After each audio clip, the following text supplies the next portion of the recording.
Something incredible is rising out of what used to be the middle of nowhere in the Sahara Desert. 28 miles or 45 kilometers east of Egypt's current capital city, Cairo, the Egyptian government is busy building a massive and exorbitantly expensive brand new capital city from scratch. An official new name for this new capital city has not yet been chosen, and so it so far has only been referred to by its placeholder name, the new administrative capital. Once it's completed, the Egyptian government plans to fully relocate all of its offices and personnel from the old capital in Cairo, and the government will encourage every foreign country who has an embassy in Egypt to relocate their own staff to the new capital as well. The government hopes that the new capital will one day be home to 6.5 million residents after it's finished being built, which will almost certainly make it the largest new settlement founded anywhere in the world in the 21st century, if it all goes according to plan. But for now, despite all of the grandeur and scale, this massive, glittering new capital city rising out of the empty desert remains about as empty as the arid environment that surrounds it, while construction has gotten itself far behind schedule and enormously over budget. When the new capital was initially proposed back in 2015, the Egyptian government claimed that it would all be constructed for only $45 billion and largely finished by 2022.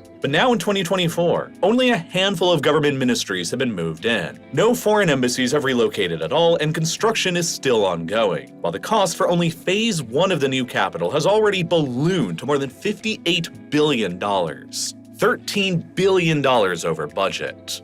There are many reasons why, but a big part of it is simply because of the sheer scale and opulence that's being put on display by the government here. Phase 1 of the new capital has included the development of multiple different districts within the new city that'll serve various different purposes, and many of them include some of the most outrageous and absurd buildings ever conceived of in human history. One of these districts arising from the sands is the government district, that'll become the Egyptian state's brand new nerve center. Once completed, this district is intended to become the new headquarters for 34 of Egypt's government ministries, in addition to the country's 2 chambers of parliament, the House of Representatives and the Senate. At 550 acres in size, this government district will be approximately 80% larger than the National Mall is within America's capital, Washington, D.C., and it'll contain several more imposing buildings than are present in Washington, including the world's tallest flagpole. Dubbed the Cairo flagpole, it was already raised in 2021 and stands 207 meters or 680 feet high, considerably taller than the Washington Monument is in D.C., while the flag it flies is roughly the same size as 2 standard basketball courts placed side by side.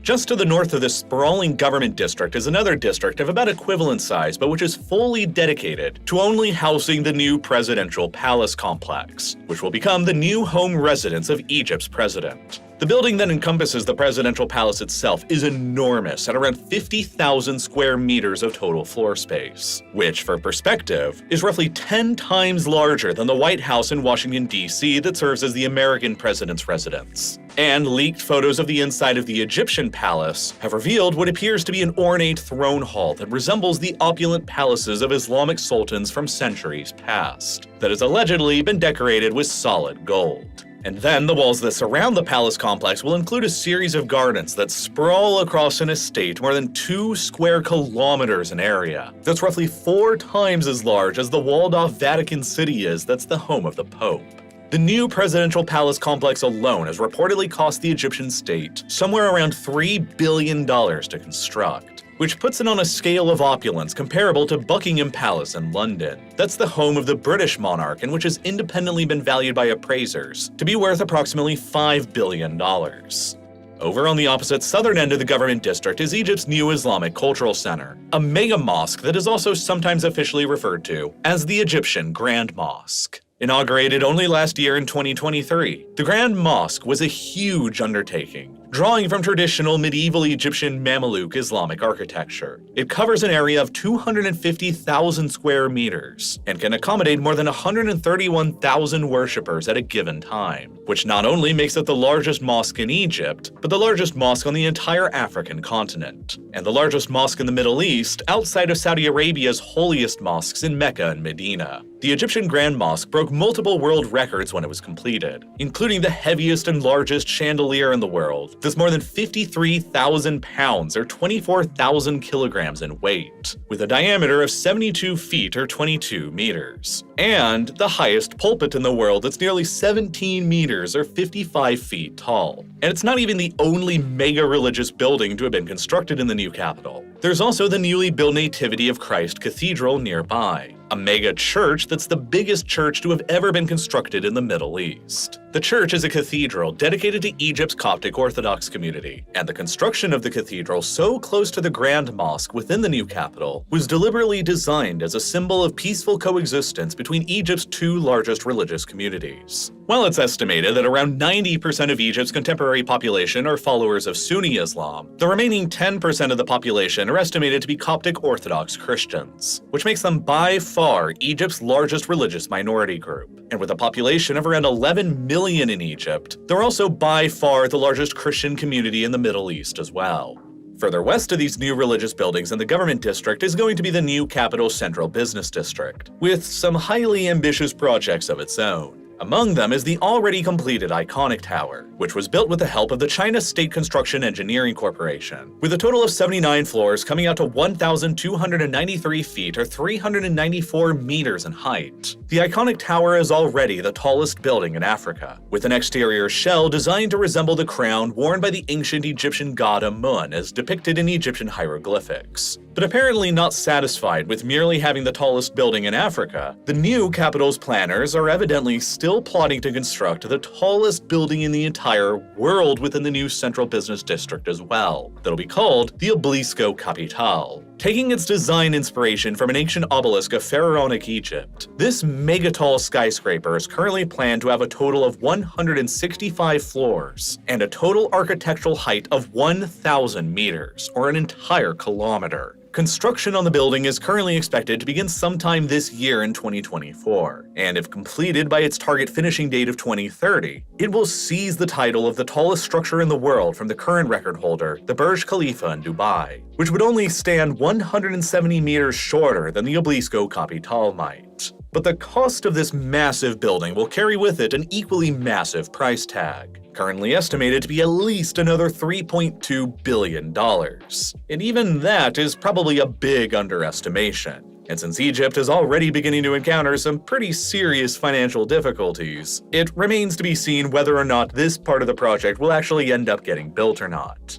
Then there's also the brand new Olympic City complex within the new capital, which is being specifically built to enable Egypt to be competitive when they submit bids to host major worldwide sporting events in the future, like the Olympics and the FIFA World Cup. More than 22 separate sporting facilities are being constructed within the complex, including a major new association football stadium that'll have a seating capacity for 94,000 people, which will make it the second largest football stadium in Africa and the 8th largest one worldwide. And then in Phase 1's southwest corner is rising the single largest district and building in the entire new capital, the new headquarters for the Egyptian Ministry of Defense, known as the Octagon. Considered far too important and large to be merely contained within the regular government district of the new capital that houses all of the 34 other Egyptian government ministries, the Ministry of Defense's new headquarters here will consist of 10 new buildings in an octagonal shape that'll sprawl across an area of more than 22,000 acres, which is larger than the independent nation of San Marino that's home to 34,000 people. The Octagon's floor space across these 10 buildings will include approximately 50.5 million square feet of area under roof, which will make it by far the biggest office building and defense headquarters of any military in the entire world, coming in with nearly 8 times as much floor space as the Pentagon near Washington, D.C. that serves as the headquarters for the U.S. Department of Defense. This is despite the fact that 1/5 of Egypt's defense budget is provided as a grant by the United States, and even with that grant, the Egyptian defense budget is currently only the 35th largest in the world and is lower than that of Belgium,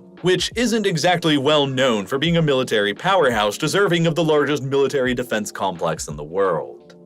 At any rate, connecting all of these districts together will be the Green River Park flowing through the new capital center, designed to symbolize the flow of the Nile River itself through Egypt. In its first phase, undergoing its finishing touches right now, the park will be 6 miles, or about 10 kilometers long, which will make it double the size of Central Park in New York City. And when it's extended out to its fully intended size in the future phases, it's expected to reach an almost comical length of 22 miles, or 35 kilometers, which will make it roughly 6 times larger than New York Central Park by then. 8 fully residential districts are also planned to be constructed along the park's perimeter, interspersed between wide avenues and highways that connect to the government, business, religious, and sports districts. With other smaller districts I didn't even cover, like an entirely separate sports city, a knowledge city intended to be the site of foreign universities, an arts and culture city, a banking district, a medical campus, an expo city for hosting major conventions, and a brand new big international airport. With all of that being crammed together in here, it's fairly easy to see how it's gotten to the point where the Egyptians have already blown through more than $58 billion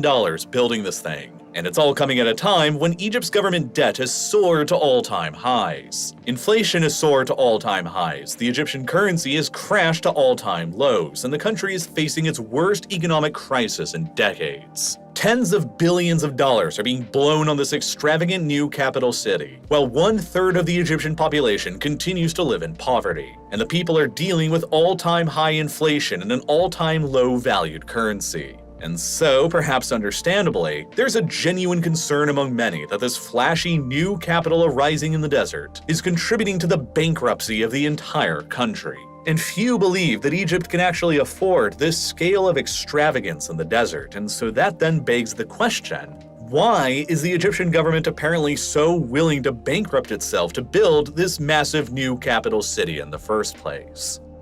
Officially, the Egyptian government has stated that this new administrative capital project is primarily necessary to relieve congestion and reduce overpopulation in Cairo itself, which is a very big and crippling issue that the country is actually struggling to address. Egypt's true shape isn't really what you see it as on maps, because most of the country is dominated by the inhospitable Sahara Desert, where agriculture and life are each practically impossible. Were it not for the seemingly endless supplies of water in the Nile River that carves across this barren landscape and fans out in the north across a delta region that empties out into the Mediterranean, Egypt would likely be as sparsely populated and barren as neighboring Libya, which only has a population of fewer than 7 million people. But Egypt does have the Nile, and the Nile has brought Egypt life for thousands of years. It carves out what is the largest oasis in the entire world, and even today provides an overwhelming 97% of Egypt's entire supply of fresh water. The Nile Valley and the Nile Delta regions of Egypt are therefore the true cores of the country, and everything else around it to the west and to the east are basically empty deserts that are largely only useful for serving as protective buffer zones of the core. And while the Nile River is very long, it is also very narrow, which makes the valley and the delta regions combined only about the same area as Slovakia and Europe. But 95% of Egypt's entire contemporary population lives within either the small valley or the small delta regions. And with a total estimated population in 2024 of 107 million people, that's about 102 million Egyptians who are all crammed up into a space that's only about the same size as Slovakia, which is roughly equivalent to the combined populations of all of Spain and Italy. This makes Egypt's core area within the Nile Valley and Delta among the most densely populated and overcrowded places in the entire world, with an average population density across the region of at least 2,000 people per square kilometer. This is Egypt's true shape. And so, if Egypt's population density was more accurately measured as being just the density within the Nile Valley and Delta, it would be ranked as the third most densely populated country in the world, remaining only behind the tiny city-states of Monaco and Singapore. And Egypt's population has been growing rapidly for decades now. 74 years ago now, back in 1950, the entire Egyptian population nationwide was only a little more than 21 million people. And within a single lifetime since then, the country's population has exploded more than 5 times over again, to the current estimated population of around 107 million, the largest population in the Middle East, and it's only expected to continue growing even further from here, for several more decades to come.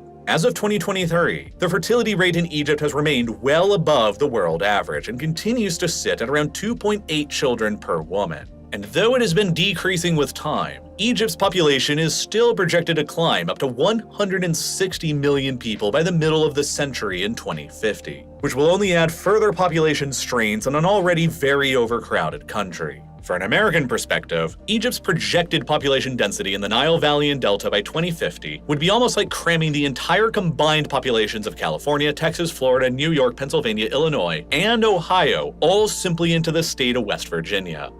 Cairo alone, the current capital and largest city, has swelled almost to the breaking point with people, having more than 9 times its population since 1950 to the point where today, the city's metropolitan region is home to more than 22.6 million people. More people than were even alive across all of Egypt back in 1950, and which makes Cairo the most populous metropolis in Africa and the 5th most populous metropolis worldwide, having just recently surpassed Mexico City to clinch the number 5 spot, and it will climb up several more spots further in the near future. At the current projected levels of growth in Cairo, if nothing is done about it, the city's metropolitan region is expected to soar up to around 38 million people by 2050, about the same population as Tokyo has today. By then, Cairo will likely be the 2nd largest metropolitan area in the world, remaining only behind the UN's projections for Mumbai in India, which is likely to by then become the number 1 largest city. Cairo has ever since become almost synonymous with brutal traffic and congestion,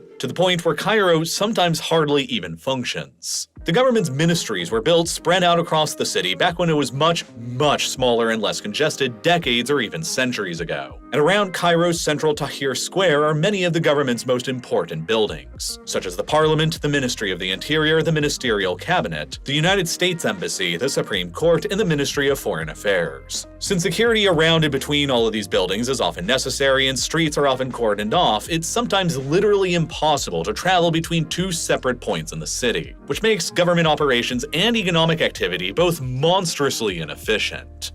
But the problem is that Egypt doesn't really have very much available space to build new housing to pull the population away from Cairo. They have precious little available farmland to the north of Cairo in the Nile Delta or further south through the Nile Valley, which eliminates large-scale urban expansion into either of those directions. That leaves the other unattractive choice of expanding to the east or the west of Cairo into the Sahara Desert. But since it's a less terrible option than expanding north or south and destroying preciously limited agricultural land, that's what the Egyptians have tried doing for decades. The outskirts around Cairo are littered with the attempts of previous presidential administrations in Egypt to build new cities to pull population away from Cairo, like the 6th of October city to the west, the 10th of Ramadan city to the northeast, Al-Abor city, and the biggest project before the recent new capital project, New Cairo City, established in 2000 that's today home to 1.5 million people. But hardly any public transportation was built linking any of these new satellite cities in the desert back to Cairo, while most of the housing supply in them was dedicated only to higher-end housing. So the only Egyptians who could relocate themselves out of Cairo into them were higher-income citizens who own cars, which aren't very many people, which is why all of these satellite desert cities are only partially inhabited and have considerably fewer residents living in them than they were originally designed for. But Egypt's current president, Abdel Fattah el-Sisi, has been repeatedly vocal about his belief that Egypt's overpopulation problem is the biggest crisis the country is currently facing.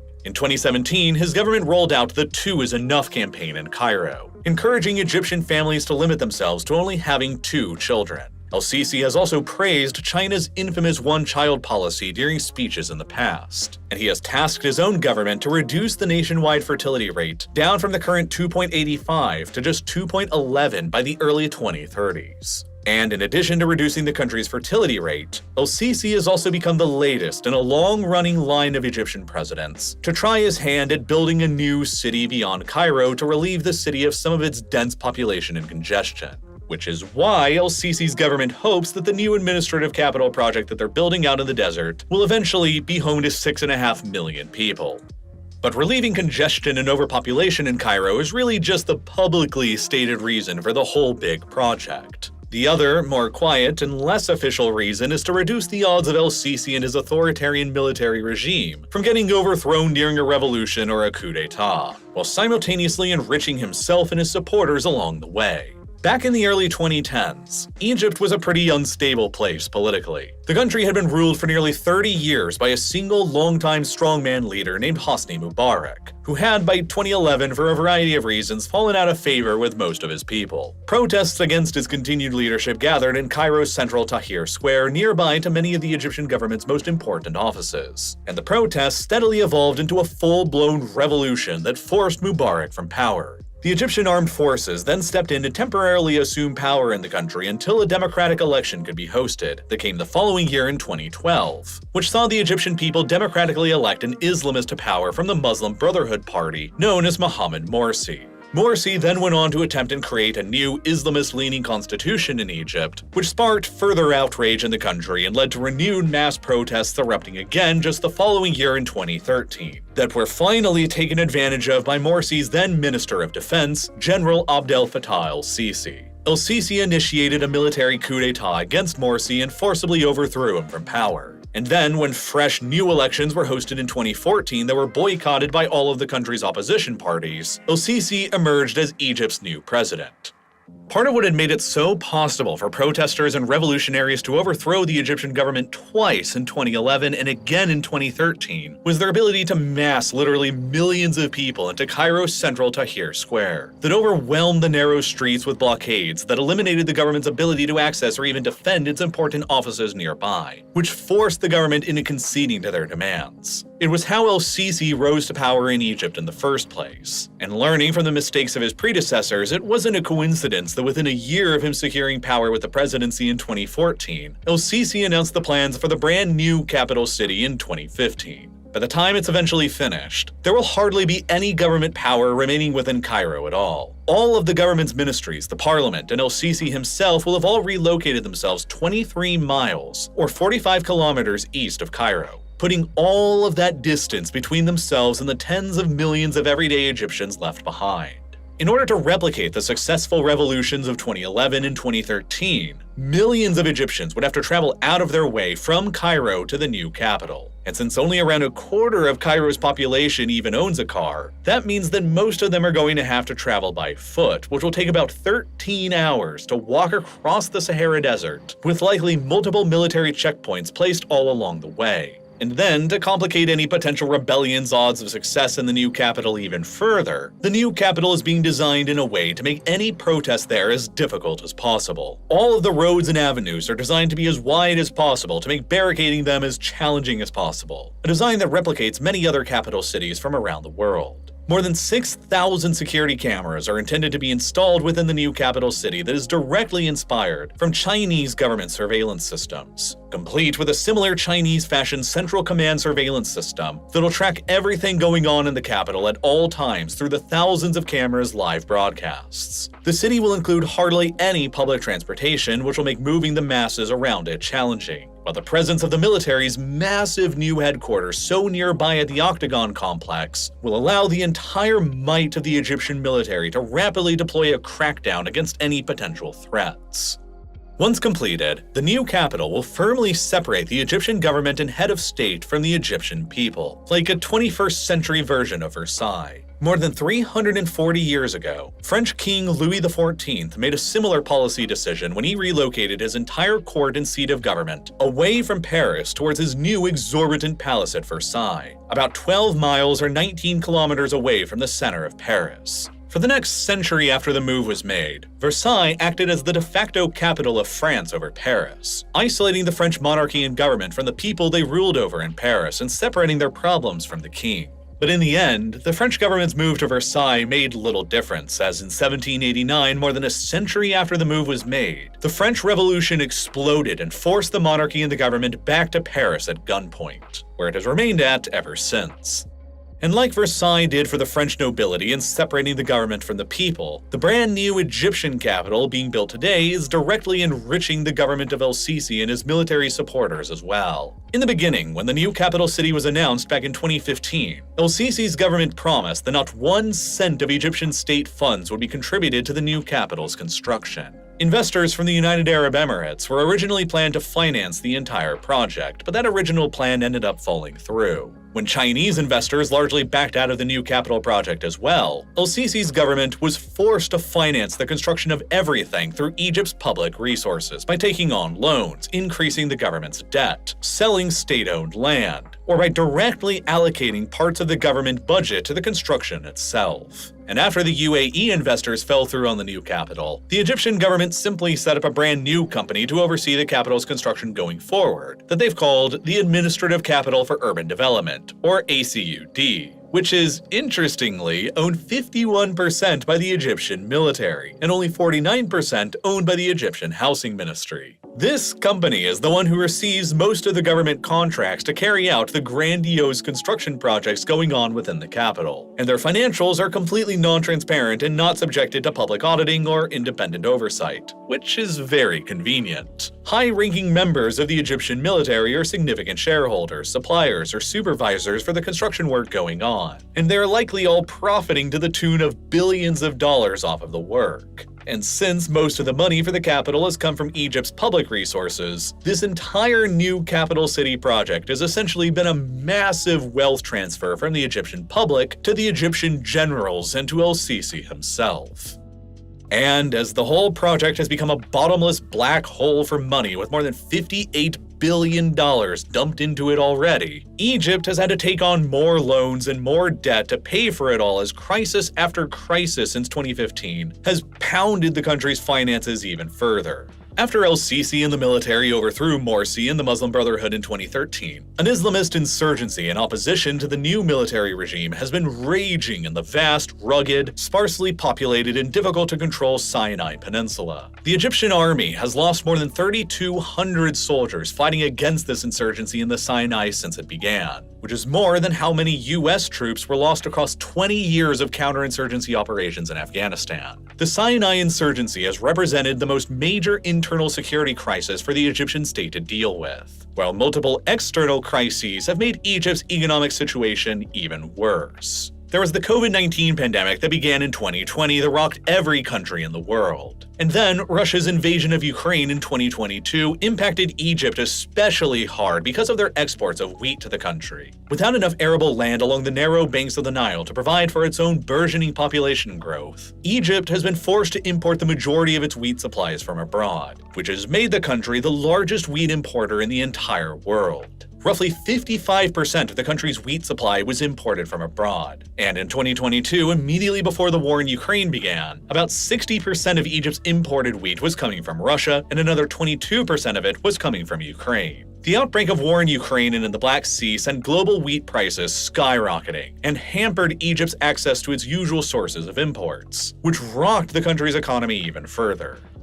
Then, in early 2023, a catastrophic civil war exploded immediately to the south of Egypt and Sudan, which has sent hundreds of thousands of refugees fleeing northward into Egypt. And then in October of 2023, another massive war exploded on Egypt's borders in Gaza between Israel and Hamas, which dealt an even further double shock to the Egyptian economy. Tourism to the country, which usually contributes roughly 8% of the country's GDP, and which provided roughly $14 billion worth of revenues for Egypt in 2023, completely crashed in the wake of the massive war breaking out directly next door in Gaza. While at the same time, the war's aftershocks have devastated another major revenue source for Cairo as well, the Suez Canal. The canal is generally understood to probably be the greatest single asset that Egypt possesses, since in a given year, roughly 12% of all global seaborne trade will pass through it, and the Egyptian government profits off of it by charging tolls and fees on all of that trade to use the canal. In the fiscal year from summer 2022 to summer 2023, the Suez Canal returned an all-time high revenue stream to the Egyptian government of $9.4 billion. But since then, the Houthis, an Iranian-backed faction in Yemen who controls most of the country's major population centers, declared that they would begin attacking Israeli, American, and British merchant shipping nearby them in the Red Sea, in support of their ally Hamas in Gaza. Those attacks have ended up being fairly indiscriminate on merchant shipping from just about everywhere, and it's caused a massive crash in merchant shipping traveling through the Red Sea and the Suez Canal, which has correspondingly caused the revenue coming to Egypt from the tolls on the Suez Canal to crash by roughly half. As a result of all of these crises piling up on top of each other for Egypt recently, and due to the government's continued drive forward, with plowing tens of billions of dollars into the new capital anyway despite them, Egypt's financial situation has deteriorated to its most dire scene in decades. Since El-Sisi formally became Egypt's president a decade ago back in 2014, Egypt's external debt levels have quadrupled to more than $164 billion, while the entire government debt, including internal debt, has soared to nearly $370 billion, which is roughly 93% of the country's total GDP. And again, 44% of Egypt's total national debt is owed externally. By comparison, the United States' national debt is currently at 123% of its GDP, a larger percentage than Egypt's, but only 24% of America's national debt is owed externally, a much lower percentage than Egypt's. Many of these external loans to Egypt have come from the International Monetary Fund, or IMF, which Egypt now owes approximately $18 billion to as of 2023, which currently makes Egypt the second largest IMF debtor in the world, behind only Argentina. In order to secure many of these loans over the past several years, the Egyptian government was required to devalue its currency many times. 5 rounds of the Egyptian currency being devalued later since 2016, with the latest devaluation taking place just a few days before I released this video. The Egyptian pound, the country's currency, has lost about 90% of its value compared to the US dollar since El-Sisi took office as the country's president, with $1 US now trading on the market for around 50 Egyptian pounds, when it used to be $1 US for 5 Egyptian pounds back in 2016. Correspondingly, these frequent and sharp devaluations in Egypt's currency, combined with unexpected price shocks to Egypt's imported resources like wheat and oil due to the war in Ukraine, have led to skyrocketing inflation in the country, which has peaked at an annual rate of 36%, which are the highest levels of inflation that Egypt has ever seen in its modern history. The cratering value of the Egyptian currency and the country's exploding debt has also meant that as of 2024, the country is spending around 60% of its entire government budget simply servicing all of its debt obligations, all while construction on the glittering new capital has continued on with very little cuts from the original plan being made. The plans for affordable housing in the new capital appear to have been cut, while construction on the monorail line that was intended to link downtown Cairo with the new capital also appears to have been halted as well, which are all maybe features rather than bugs, designed to further separate the wealthy Egyptians connected to the government in the new capital from the poor everyday Egyptians left behind in Cairo. And as recently as December of last year in 2023, Bloomberg economists had ranked Egypt as the second most likely country in the world to default on its debts, remaining only just barely behind the odds of war-torn Ukraine defaulting on its own debts. And there's few ways for Egypt's current regime to really get itself out of this mess. The IMF has demanded that El-Sisi's military-dominated government begin loosening its own control over the economy to enable an environment for private businesses to thrive. The Egyptian military dominates pretty much every facet of the economy in the country, from construction to tourism to even food production and pharmaceuticals. The Egyptian military owns and operates most of the major businesses in the country's economy themselves. The Egyptian military has often been referred to as being a state within a state inside of Egypt. And so if the former general turned president El-Sisi was to turn on them by privatizing many of their business interests, they would probably just turn on him and overthrow him and replace him with somebody else. Which means that he's largely powerless to actually adopt most of the economic reforms in Egypt that organizations like the IMF have demanded. Which means he's more likely to keep being dependent on continuing the country's economic doom cycle by borrowing more money from abroad and increasing the debt to pay for servicing the previous debt, which will continue to run the currency into the ground and increase the country's inflation rate, which pisses off the Egyptian public against him even more, which increases his own personal need to have a brand new capital separate from the people who could overthrow him even further, which increases his needs to keep pouring money into finishing the new capital project, which increases his needs for acquiring more loans and starting the doom cycle all over again. It is all by far the worst economic crisis that Egypt has ever faced in its modern history, and people have been predicting Egypt's imminent collapse beneath all of these pressures for years now. But far from collapsing, more money from abroad has just continued gushing into Egypt to keep the country alive and functioning anyway, despite all of its troubles, because to many people on the outside, Egypt is simply too big of a country to ever allow it to collapse, especially right now. While economically, Egypt is only a fairly minor power in the Middle East, with a much smaller GDP than Turkey, Saudi Arabia, the United Arab Emirates, and Israel, the country has by far the region's largest human population, and a governmental collapse with that many people in this region could cause untold amounts of chaos. The Gulf Arab states, led by Saudi Arabia with the UAE, Bahrain, and Kuwait tagging along, have also all been heavily geopolitically incentivized to keep a stable government around in Egypt who they can actually get along with. The European Union market represents a major export destination for tens of billions of dollars of oil and gas a year from around the Persian Gulf. And the quickest and most economical route for all of that oil and gas to take to Europe is through the Suez Canal across Egypt. Without the Suez Canal, the Persian Gulf states would stand to lose untold amounts of money by sending their oil and gas exports to Europe the long way around the entirety of Africa. So a compliant and stable government within Egypt that continues letting them use the canal for cheap is imperative to them. This is a big reason why Saudi Arabia, the UAE, and Kuwait all became highly concerned with Egypt's government in 2012, when the Islamist Mohammed Morsi and his Muslim Brotherhood came to power in the country after the chaos of the 2011 revolution.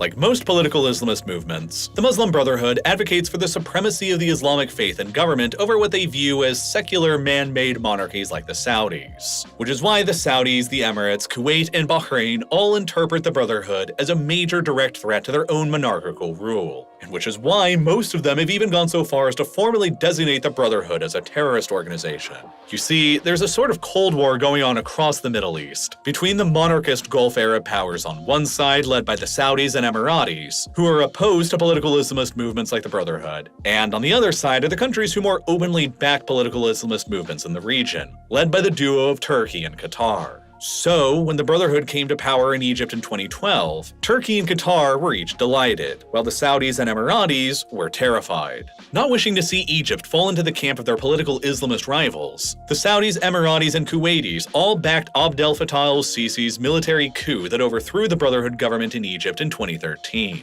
And Egypt's military-dominated government has firmly remained within their anti-Islamist-dominated faction ever since, in order to then keep the country's stability going in the midst of its huge recent economic problems. The Gulf Arab states sunk more than $34 billion into Egypt between 2013 and 2022, in the form of outright grants or oil shipments, and in some cases even effectively buying parts of Egypt's territory. In 2016, el-Sisi's government made the highly controversial decision to legally cede two of Egypt's most strategically located islands to the Saudis, in a move that was largely seen as a way for el-Sisi to get continued Saudi aid and investment for his own mega projects like the new capital in return. The two islands, Tiran and Sanafir, are uninhabited but strategically important because they regulate access through the Straits of Tiran, that are the only maritime passageway that ships can take from Israel's port of Eilat or Jordan's port of Aqaba into the Red Sea and the global ocean. Saudi Arabia has revealed their plans to transform Tiran and Sanafir into a new center of global tourism, complete with a new bridge across them that'll directly connect Saudi Arabia and Egypt together for the first time in their histories. But Saudi Arabia's ownership of the islands will also grant them increased strategic importance in the Red Sea region, and increased influence over both Israel and Jordan as well. And the Saudis haven't even been the only ones buying up strategically valuable land in Egypt to fund the country's government and keep it from collapsing. In March of 2024, just as I was making this video, the United Arab Emirates confirmed that they would be investing a truly massive $35 billion into Egypt for the exclusive rights to develop multiple new projects in the country, including $24 billion for the Emirates' exclusive rights to develop the Ras Al Hekma area on a cape on the Egyptian Mediterranean shoreline, around 200 kilometers west of Egypt's second-largest city, Alexandria. The Emirates now plan to transform this area into a massive new seaside resort town on the Mediterranean that they hope they'll eventually be able to profit from. While the injection of so much Emirati cash into the desperate Egyptian economy likely averted the country from defaulting this year and facing a catastrophic new crisis. It represents the single largest foreign investment ever put into Egypt in its entire history, and it represents more money than the Gulf states collectively poured into Egypt for a decade between 2013 and 2022, which is perhaps a sign of how dire the economic situation had truly become in Egypt.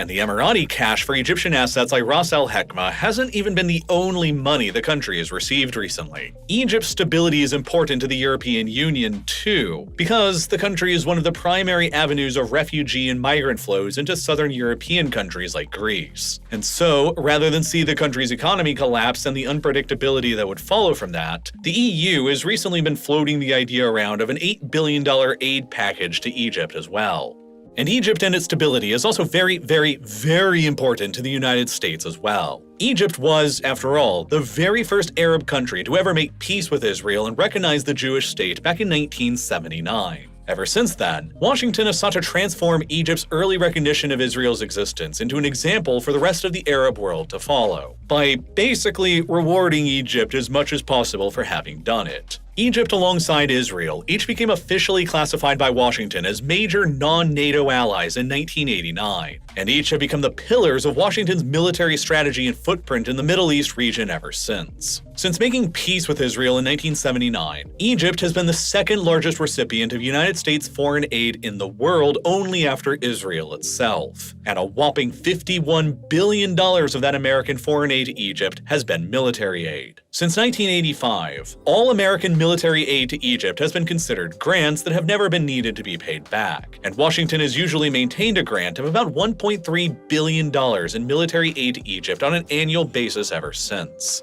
Egypt's willingness to cooperate with Israel and its possession of the Suez Canal both make it a highly important partner to Washington because the canal enables American warships, including aircraft carriers, to rapidly redeploy between the Mediterranean theater and the Indo-Pacific, which enables American warships to quickly move between threats posed by states like Russia, Syria, or Libya in the Mediterranean, and threats posed by states like Iran and their proxies like the Houthis in the Indo-Pacific. Moreover, the Suez Canal also provides the quickest possible trade route for Persian Gulf oil and gas to reach America's NATO allies in Europe, which has become even more important since the Russian invasion of Ukraine began and European NATO allies increased reliance on Persian Gulf oil and gas in replacement of Russian oil and gas. And Egypt's stability became even more important to Washington after the outbreak of war between Israel and Hamas in Gaza after October 7th. Egypt controls the only border with Gaza that isn't controlled by the Israelis, and with the war still raging there, and with other potential conflicts that could break out in Lebanon and the Red Sea or with Iran itself, Washington does not want Egypt to collapse into a revolution again that could end up adding fuel to the already burning fire in the region with an unpredictable new government. And so, Washington too has been incentivized to continue providing Egypt with its generous foreign aid. To Washington, along with the Israelis and the Gulf-era monarchies, el-Sisi may be an authoritarian leader who's burning tens of billions of dollars building an economically destructive brand new capital city in the desert, as his country's economy collapses and as his people grow poorer. But he's also predictable, reliable, and most of all friendly to them in a region of the world that is almost synonymous with geopolitics, violence, and instability. And they can take advantage of Egypt's need for cash by buying some of Egypt's assets at bargain bin prices along the way. The area on the map that Egypt occupies and its massive population makes it simply too big for any of el-Sisi's outside allies to ever allow it to fail, which enables el-Sisi and the Egyptian military to continue borrowing enough money from them or selling enough assets to them to continue staying afloat. But it's all a delicate house of cards that risks Egypt's outside backers eventually losing patience or calculating that the costs of supporting Egypt's stability are no longer worth the high price that they're paying.